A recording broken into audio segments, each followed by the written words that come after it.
So hi everyone, speaking to this Independence Day special episode of Page 3 at News 9 with me, Sakshi Singh Litoria.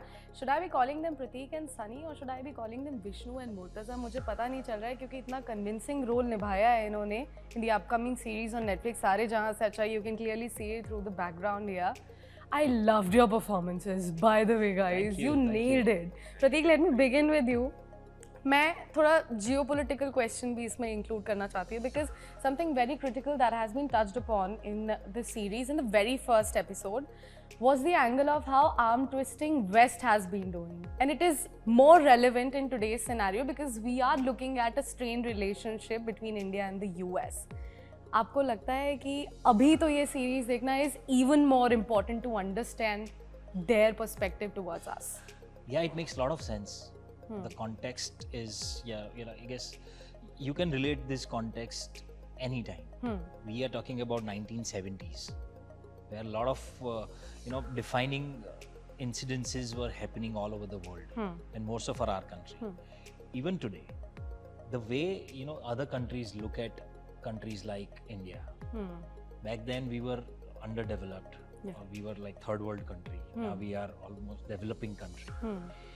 And we are growing at a very good pace. Absolutely. That even makes the developed nations worry more about us. That how, if you get power, what can change for them. So this is how the whole world works. For the longest time, the Western world never wanted, or the countries who had nuclear power never wanted other countries to have nuclear power. Absolutely.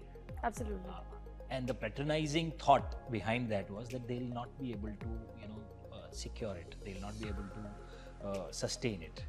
They don't know how to use that power. Like how we also think about other people. कि नहीं यार ये शायद नहीं है, इसमें इतनी capability नहीं है. And that's how the whole world works. It is a power game, and the power dynamics that keeps changing every time. So it is absolutely relevant in current times with a lot of other context. Sunny, what's your take on that? Because the situation is very volatile. The topic is very interesting, very relevant at this point of time. Specifically after Operation Sindhu, what happened between India and Pakistan.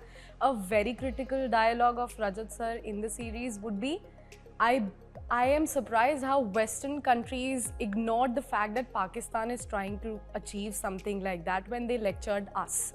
What would be your take on that?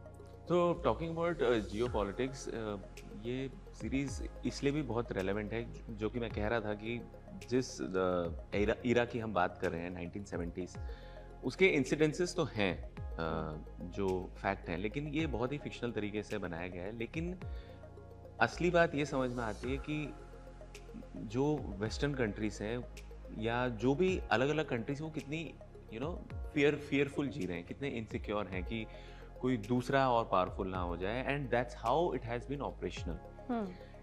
लेकिन at the same time अपने हिसाब से जब हम अपने देश के बारे में सोचते हैं ना, तो it's all right. And similarly ये जो स्पाइस जो काम करते हैं, they work at a next level. और उसमें आपको सबकी रियलिटी समझ में आती है. So the kind of fictionalise that we have done, उसमें समझ में आता है कि कौन कितना पानी में. एंड दैट इस शो में बहुत ब्यूटीफुली दिखाई देगा. एंड हमेशा से ये रहा है कि nation comes first. So that's how everybody is operating, and that has been very very nicely shown. सबके point of views, that I feel has come out. Just to give my viewers a little bit of idea about the kind of bonhomie that we just achieved, we were having a lot of fun behind the scenes.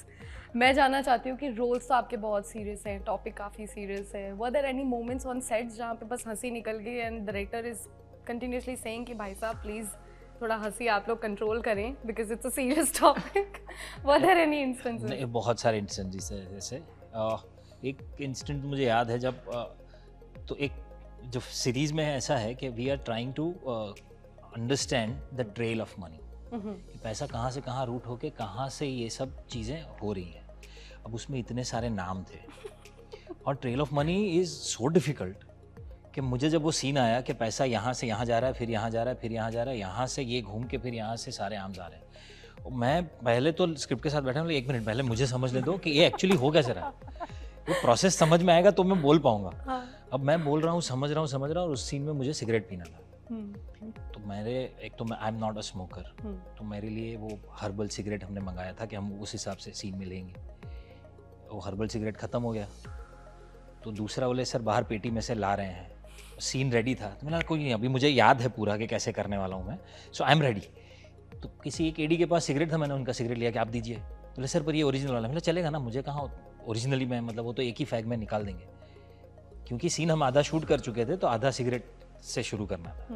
उन्होंने पूरा cigarette दिया, तो मैंने जल्दबाजी में 2 कश ले लिए। मैंने हाँ ठीक है, हाँ रेडी रेडी रेडी सर। उन्होंने एक्शन बोला, मैं गया और मैं डायलॉग बोलना शुरू कर रहा हूँ और मैं पूरा घूम रहा हूँ टेबल के पास। ये मतलब चल क्या रहा है यार, एक तो डायलॉग इतना डिफिकल्ट है क्योंकि मैं पूरे ट्रेल की बात कर रहा हूँ। BFCI संभालूं या निकोटीन हाँ, ट्रेल संभालूं? मतलब BFCI, ये बिलाल, इतने सारे नाम और उसमें से ये चल रहा है। मुझे नहीं पता मैंने कैसे वो डायलॉग बोला है, क्या किया है, और फिर हम आधे घंटे तक सिर्फ हंसे जा रहे हैं कि क्या हो रहा है यार। That was your first nicotine हाँ, kick, मेरा no? मतलब first nicotine kick ever in my life. क्या, और मैं उनसे ये पूछ रहा हूँ कि कैसे रोज संभाल लेते हो यार 10-12 सिगरेट। स्क्रिप्ट देख के आपको चक्कर आया, बट आपके डायलॉग सुन के मुझे भी थोड़ा चक्कर आ गया। वो metallurgy, chemicals, everything that you have been mentioning, how did you prepare yourself? Because I chose science in my school and I gave up. I was like, I can't learn periodic table, I can't do this. तो मैं engineer हूँ, mechanical engineer दोनों हूँ, engineer हैं हम तो। इसलिए ये सारे वर्ड्स तो मैं फेमिलियर था, हम पढ़ते थे इसके बारे में। So metallurgy department and metaphysics, physics, मेटलर, ये सारी चीज़ें ठीक थी फिर भी। पर ये प्रोसेस की जब बात आती है ना कि ये पैसा कहाँ से कहाँ घूम रहा है और इतने सारे नाम, इतने सारे नाम। Sometimes I feel I have name phobia. मुझे सडनली कोई बोल दे कि ये नाम बोल देना है तो मैं बहुत ही फंबल हो जाता हूँ। Your Murtaza's character is so convincing in nature. एक टाइम अगर मैं आंख बंद करके देखूं तो maybe I will feel that I'm actually speaking or hearing to a Pakistani person, because वो जो उर्दू एंड पंजाबी का मिक्सचर इतना बखूबी आपने बहुत ही अडैप्ट कमाल किया है। बहुत कमाल किया है। How did you practice for it? Were there any tapes that you watched? Were there any interviews that you saw? Yes, so I saw a lot of interviews, I saw a lot of tapes, and I also want to acknowledge Ishraq भाई हमारे set पे थे जो help कर मैं आपको रहे थे। इंटरप्ट कर रही हूँ, लेकिन मैं चाहती हूँ आप मुर्तज़ा के अंदाज में ही मुझसे इस चीज़ का जवाब दें। मतलब इतना ज़हीन तरीके से, मतलब बहुत समय भी हो गया, पर माशाल्लाह मैं कोशिश करूँगा आपके सवाल का सही बखूबी तरीके से जवाब दे सकूँ। Oh God. हाँ यार, It's so nice. It's so apt. Yeah, so of course there was a lot of backhand preparation, not only just on the accent, but to understand the nitty-gritties, to understand the dynamics, to understand the kind of operation, how they work from raw to ISI, and the kind of stakes. तो थी काफ़ी तैयारियां थी, काफ़ी videos देखे, काफ़ी जो हमारे राइटर क्रिएटर हैं गौरव, उनसे जो उन्होंने रिसर्च वर्क किया था उसको पढ़ना, and definitely watching all the interviews, seeing their body language, and more then in being in Pakistani, वो 1970s के ईरा में किस तरीके से बात करते थे, किस तरीके का ठहराव होता था। बिल्कुल। जब बातें रूबरू होती थी, फ़ोन का ज़माना नहीं था, व्हाट्सएप नहीं था, आप कार्ड भी देने जाते थे घरों में, बर्थडे पार्टी हो या कुछ भी हो, तो वो ईरा और वो ज़माना इस तरीके का था, उसमें एक ठहराव था, एक तरीके की अदब थी, तो that was very very beautiful. तो मैं ढूंढता था उस टाइम की कुछ फिल्में, उस टाइम की चीज़ें, उस टाइम के इंटरव्यूज़ किस तरीके से बात करते थे। इनफैक्ट मैंने ऑफ कोर्स भुट्टो साहब के कुछ इंटरव्यूज़ देखे, इनफैक्ट आतिफ असलम की कुछ रेडियो इंटरव्यूज़ मैंने सुने, तो वो एक तरीका, वो बहुत ज़रूरी होता है ना, आप वहाँ जा तो नहीं सकते। बिल्कुल। तब के इंटोनेशन ही अलग होते थे। हाँ, दो वाक्य के बीच का जो एक गैप है, वो अंदाज था, लोग बहुत आसानी से सांस लेते थे। हाँ। अभी हम लोग इतने हाइपर है ना, हमारे रिएक्शंस ही अलग है। अभी बस आपने व्हाट्सएप भेज दिया, हो गया। हाँ, पता भी नहीं आदमी ने पढ़ा है नहीं पढ़ा, इनवाइट कर दिया। We are running short on patience. We want a lot from people, but we are not ready and willing to give much. जबकि वैसे देखो तो तब भी 24 घंटे ही होते थे लोगों के पास। हाँ, exactly. वो भी उतना ही काम करते, शायद ज़्यादा एफिशिएंट थे। Yes. अभी हम मतलब एफिशिएंसी और प्रोडक्टिविटी के चक्कर में उसे बढ़ाने के चक्कर में हाइपर एक्टिव हो गए हैं और उसके चलते क्या हो रहा है कि जिस चीज को हम कर रहे हैं उस टाइम में उस पे जितना कंसंट्रेशन चाहिए वो शायद कहीं ना वो कहीं नहीं कॉम्प्रोमाइज है। हो जाता है. That's really nice. That's very interesting.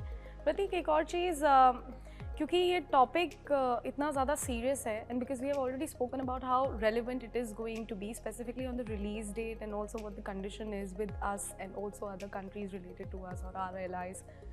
मैं रिसर्च के बारे में थोड़ा सा यहाँ पे जानना चाहती हूँ because there is very small margin of error in such topics. आप रिस्क नहीं ले सकते कि कुछ भी गड़बड़ चला जाए वरना show causes are there. Yeah. So what kind of extensive research were you guys put through? Extensive research तो ये था कि देखिए पहले सबसे पहली बात ये थी कि हम लोग जो हाईलाइट कर रहे हैं यहाँ पर it is a human story is what we are highlighting. Of course there is a backdrop of certain events that actually happened in the past, yeah. Homi Jahangir Baba and Homi Jahangir Baba and lot of those events. So there are references of those events. But around it, the whole story is a fictionalized story. All the characters are fictionalized characters, apart from certain names which were there. Okay. So the moment we did that, we were off that pressure of getting it right factually. Yeah. Technically, yes, it has to make sense. When you talk about nuclear power, when you talk about how it is made, how it is done, and what largely the world was thinking at that point in time for the countries like India and all. So those things were there. The moment we shifted our focus to human part of it, we had a larger scope to explore. And that's where we worked more. Because the spy, their world, their life is not known to anybody. And the kind of spies that we have seen all our lives, internationally and nationally in films and stories, are different. Are not the spies that are actually existing in the world. They don't play with gadgets all the time. They don't just move around with guns. They just can't fight anywhere with anybody. Right. They are not heroes. They can't look like heroes. They can't look like celebrities. They are not in a certain physical appearance always. They are supposed to be the most common looking person who can blend themselves easily in the crowd. And that's what they are hired for. So we try to achieve that. Another part of it is the complexities of emotions that they constantly go through. The moral dilemma that they constantly go through is what we wanted to highlight. So that way our scope suddenly broadened up. And that gave us a lot of freedom to explore. लेकिन generally इस तरीके के topic में हम देखते हैं कि जहाँ पे रिसर्च चाहिए, although you brought in a lot of emotional perspective to it, some of the things are also fictionalized, but even if you are speaking about some of the facts that have been placed there, generally आप मिलते भी हो उन लोगों से to understand their life better. Did you meet any spy, a former spy maybe, or did you visit any ministry, maybe met any politicians to understand their life better, to understand the entire dynamics better? We have not met directly in person, but there are a lot of research document available. Okay. Which I guess our writing team, the writers and the research team also had done. Okay. So that helped a lot. That really helped us. जब script आपके पास में आई थी, मैं जानना चाहती हूँ because किसी को भी अगर पता चलेगा ना कि this is again about India versus Pakistan, this is again about nuclear weapons, it's again about how western countries are trying to pressurise us and are threatened with us और आर ग्रोइंग पावर, सबको ये लगेगा यार we have seen it before. But surprisingly there are many new elements in to the script. There are many different thing. It's quite intriguing because 1, 2, 3 episode कैसे ख़त्म होते चले जा रहे थे वो पता नहीं चल रहे थे. So when script came your way, was there any back and thought कि यार everybody has experimented with this script already? नहीं, but when you read the script ना, it is मतलब मुझे पहली बात तो जब मैंने स्क्रिप्ट पढ़ी थी तो वो इतनी खूबसूरती से लिखी गई थी और बिल्कुल उसमें ऐसा नहीं समझ में आ रहा था कि ये देखी हुई है. It was so fresh, so new and so engaging. But it was a script, it was an offer you cannot reject, so to say. तो उसी में इतनी सारी चीज़ें थी जो प्रतीक ने इतना अच्छा कहा है ना कि एक आप दिखा रहे हैं स्पाई की कहानी दिखा रहे हैं, न्यूक्लियर पावर दिखा रहे हैं, पावर की कहानी दिखा रहे हैं, बट कहीं ना कहीं हमने इनकी ह्यूमन साइड नहीं दिखाई है कि what they actually feel, what they are actually going through. And you know अमूमन लाइफ के लोगों की लाइफ में टर्मोइल और टेंशन तो रहती है, लेकिन इनका स्टेक्स नेक्स्ट लेवल पे है। मतलब इनका तो इतनी मुसीबतों के साथ वो हैंडल कर रहे हैं अपने आप को, ऊपर से किसी को बता भी नहीं सकते। आदमी बोलते हैं कि यार मन हल्का करो, शेयर करो, ये नहीं कर सकते हैं, it's against the protocol. And eight the same time living in your, आदमी की लाइफ की पर्सनल चीजें अलग होती हैं, you can not give that priority. Your priority is your nation. Imagine the kind of, मतलब मुझे तो लगता है इसमें सबसे ज्यादा मुश्किल तो उसकी साइकी में घुसने में था कि how would they think, how would they move, how would they decide anything. So वो इतना ब्यूटीफुली लिखा था, उसको हमें बहुत ही अच्छे तरीके से ना एक होके वो करना था। वो सबसे बड़ा चैलेंज था। ऑफ कोर्स रिसर्च वर्क था, we studied, we read, we understood रॉ के बारे में तरीके से समझना, क्या स्टेक्स थे इंडिया के, क्या थॉट प्रोसेस था, आईएसआई के बारे में समझना, हाउ दे वर रिक्रूटेड, उनका प्रोसीजर अलग था, वो पुरानी रह चुकी 20 साल रॉ से, तो वो सारी चीजें and how nicely they have shown, you know, is written in such a nice way that आपको हर किसी का ह्यूमन साइड दिखाई देता है कि एक्चुअली में ये इंसान भी तो है ना, एंड उसको कैसे डिसीजंस लेने पड़ते हैं। उसका एक डिसीजन आपके कंट्री के लिए थ्रेट हो सकता है। उसका वो टाइम मैनेजमेंट, वो dilemmas, how your tone between serving your nation and your family, so that is very unique with this subject and the way it is conveyed. तो हमने जब कहानी पढ़ी थी, मैंने भी जब मुझे पहली बार अप्रोच किया गया, तो this is something that stuck with me. I have never seen something like this.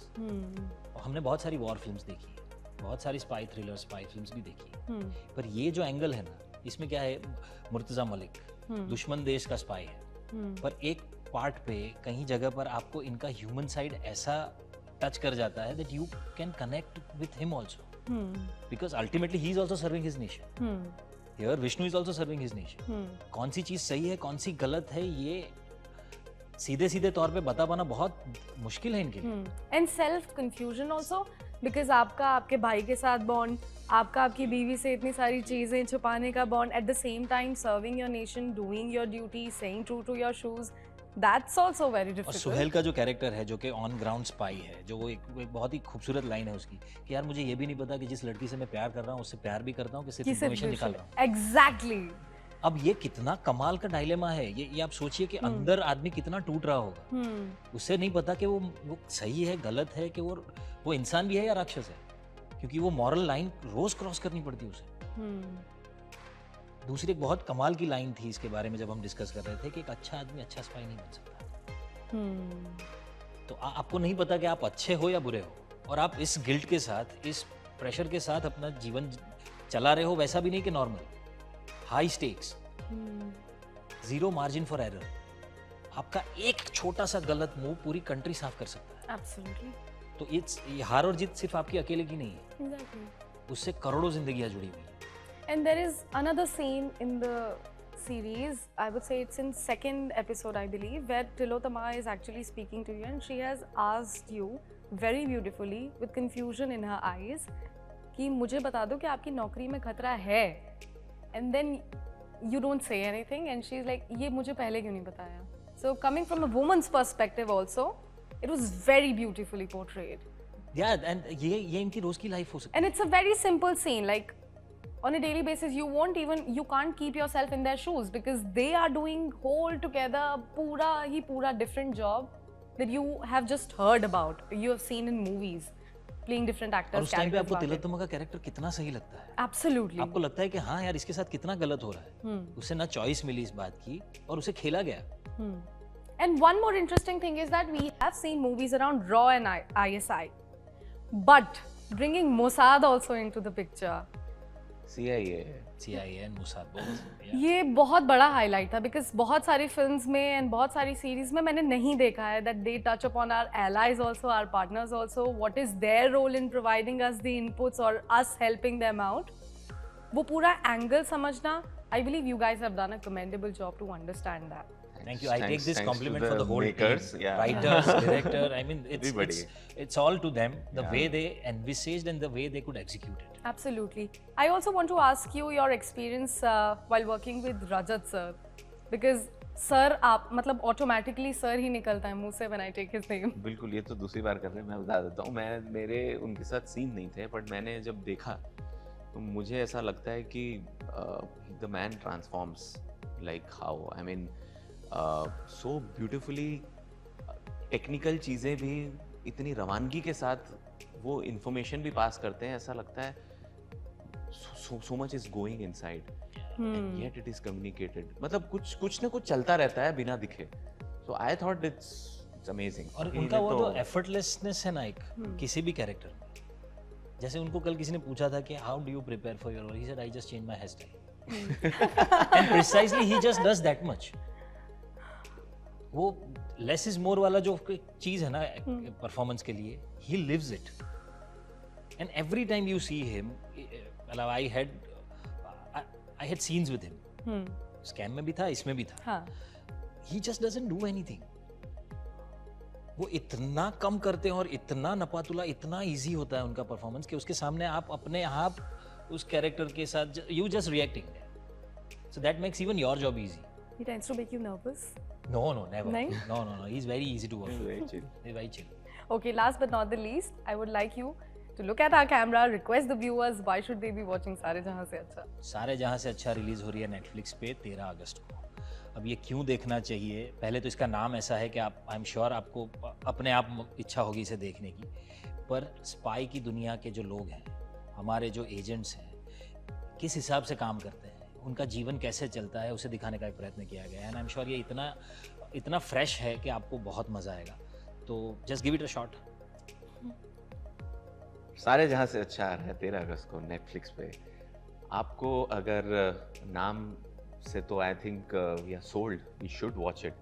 Secondly, if अगर आपको edge of the seat thriller चाहिए with an engaging plot and layering moments and you know emotions at next level, high stakes at all the time, so if you want watch something like this, and I am sure जिनका ये genre नहीं होगा उनको भी समझ में आएगा मैं क्या बात कर रहा हूँ देखने के बाद. सो प्लीज वॉच सारे जहां से अच्छा ऑन नेटफ्लिक्स.